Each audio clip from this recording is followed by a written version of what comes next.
Okay, Roger once again, Mud Fossil University, and talking about COVID-19 invasion through the interstitial layers. And what do we need to be healthy? I've talked about it a long time, for years. You need probacteria. Now, we're going to go in a little deeper. I just went through a big long video about it, and I think I made a mistake about, well, not a mistake. I just didn't understand, because it was last second. I got a thing about somebody with COVID toe that had no other problems, was vaccinated, 4 days later got COVID toe. Now, what could possibly do that? Well, here's what I think is the issue, and maybe I'm wrong, maybe I'm right. But all I can tell you is at the end of this, I'm going to be talking about what we need to do some random controlled trials. Otherwise, we will never know. And that's exactly what the case is right now. There are none. None that I can find. Okay, I just did a video about someone that had COVID toe and appeared to have no other issues and got it just after getting a vaccination 4 days later. And I thought, that doesn't sound real good, because they didn't have any other issue whatsoever. So I kept pondering and pondering and pondering. I have come up with what I think is a possible reason that happened. Now, I believe this person, was a woman, had a weakened immune system already, very weakened, and as the vaccine kicked off the viral, interaction response of the body, it basically created a little bit of that virus in your own body, to my way of thinking, and that way your body would know how to attack it. All right, so in her case, the body should have had some protection against it, and it had none. And the thing attacked her lungs or whatever it was that caused these little fibers, and that was their conclusion too, that the fibers were getting caught down in the toes. It's the only thing they could come up with. There's no other resolution whatsoever. So I'm thinking, well, it's a pre-existing condition she had. Nobody knew. They gave her the vaccine. The vaccine overcame that pre-existing membrane breaches, and it just went right in there and gave enough of an issue to give her COVID toe. All right, now she may be fine, everything might be perfect. I don't know how it ended up, but that was the story. Now, then I decided, well, how do they handle people with weakened immune systems and the vaccine? And there's no data. People with HIV and those weakened immune systems due to other illnesses or medications might be at increased risk for severe COVID. You're supposed to click there and it tells you, you better get the vaccine. But here, it says they may receive a COVID-19 vaccine. However, they should be aware of the limited safety data. Now, I said, I think it can attack you if you are not covered by probiotics.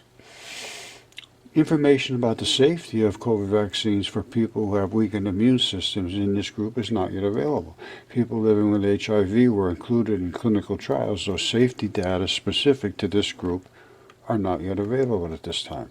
If you have a condition or are taking medications that weaken your immune system, you may not be fully protected even if you are fully vaccinated.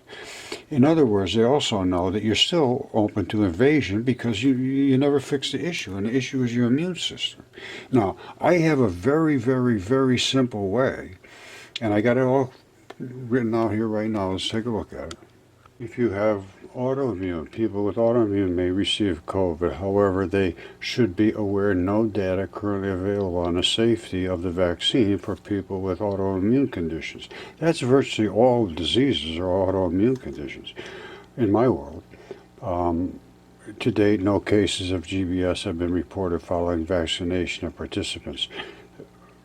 They haven't reported any cases of those. People who have previously had Bell's palsy may receive a case of Bell's palsy were reported following vaccination of participants in clinical trials. However, the Food and Drug does not consider these to be more than the rate expected in the general population. I can go along with all this stuff. However, let's test something. Here's what I want to test, because they've already made the determination that probiotics are beneficial. Now, this is my old book. I used to do my stuff in here. A little bit of stuff.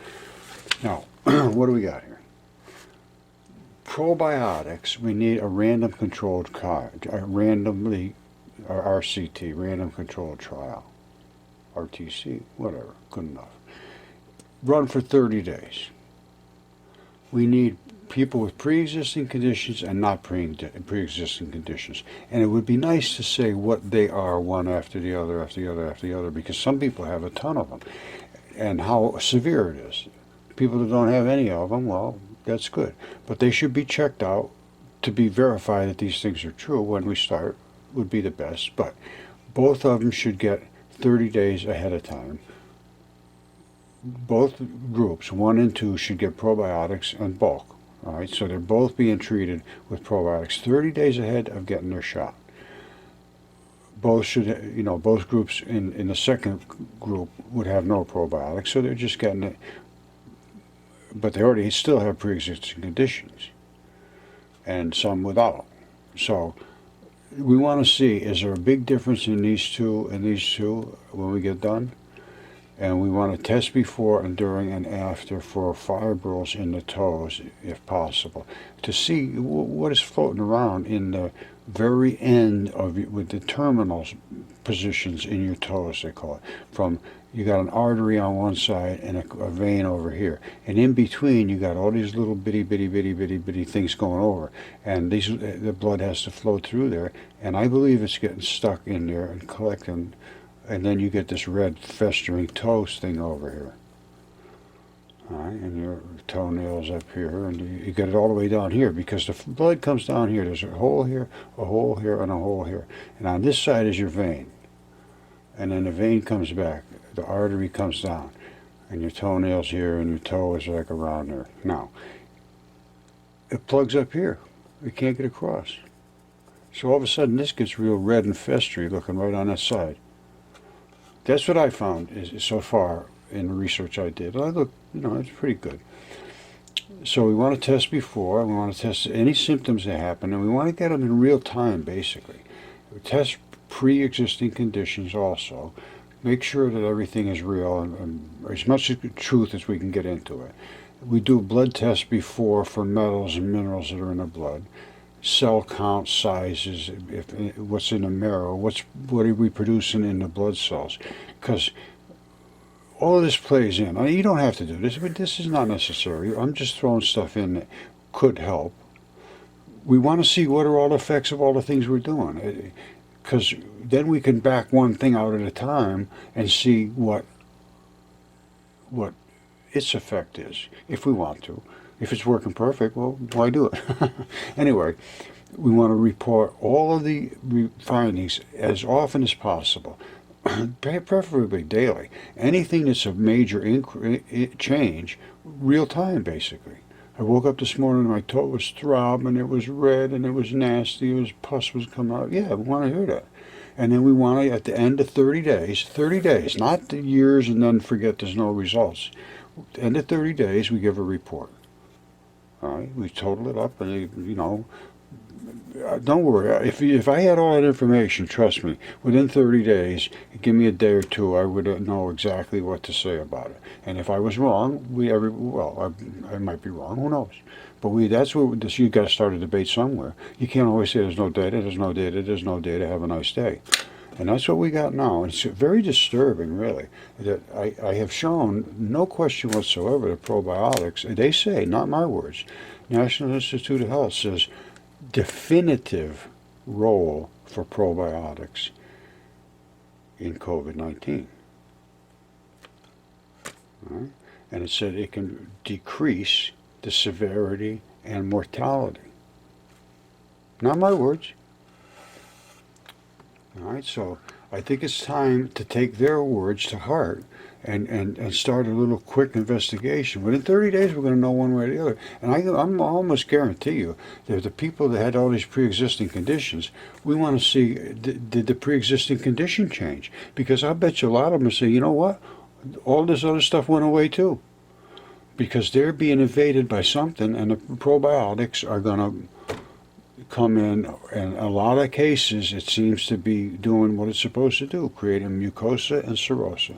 And Lactobacillus seems to be a big one. I got like 6 or 7, or maybe more than that in one stuff I take. And it's called Primal Defense by Garden of Life.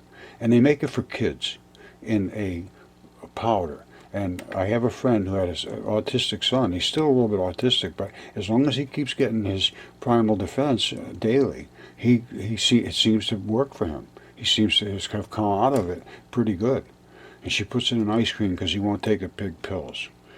So we need some random control tests. Time to do it. This is kind of alarming to see that it's not being. First of all, it's not being talked about, and it's well known, appears, that the probiotics are beneficial. So please tell the people you love and take them. All right, I love you all. Bye. Okay, I guess I'm going to leave it at this, but the kids are getting COVID, and their lungs are strong enough to keep them from dying, but they have this long-lasting, long hauler effect. And what happens is we were told they're only going to last a few weeks, and then you're going to be better, and that's the end of it. Well, it's not the case. There are these long haulers they call it long COVID, and everybody's going to have this. They don't even realize it yet, but everybody's going to have some form of damage if they've had COVID. It depends on how bad they had it.